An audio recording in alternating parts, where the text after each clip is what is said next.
আরে বাবা, আমি শুনেছি তুমি নাকি যে কোনো রোগীর মাথা চুয়ে তাকে ভালো করে দাও। তুই তো একদম ঠিকই শুনেছিস বাবা। আমাদের ছেলেটা 5 বছর ধরে হাঁটতে পারে না। হ্যাঁ, আমরা ওকে অনেক বড় ডাক্তারও দেখিয়েছি, কিন্তু সে এখনো ঠিক হচ্ছে না।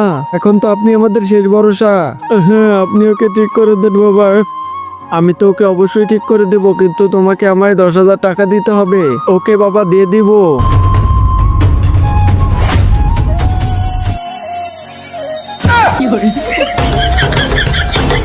এই নেও তোমার সিগারেট।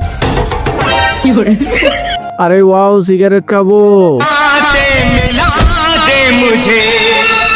কিন্তু তার আগে তোমার কাছে কোনটা সবচেয়ে বেশি দামি, এক বস্তা টাকা নাকি মা বাবা? যদি মা বাবা হয় তাহলে ভিডিওতে লাইক করে চ্যানেলটা সাবস্ক্রাইব করে দাও। আর যদি লাইক সাবস্ক্রাইব না করো তাহলে আমি বুঝে নেব তুমি মা বাবাকে একটুও ভালোবাসো না। চিন্টু, যদি তোমাকে সিগারেট খেতেই হয় তাহলে ম্যাচটা আমার হাত থেকে নিয়ে যাও। দাঁড়িয়ে যাও চিন্টু বাবা, তোমাকে তোমার সিগারেট খেতেই হবে। আসো আসো, দেও ম্যাচ দেও।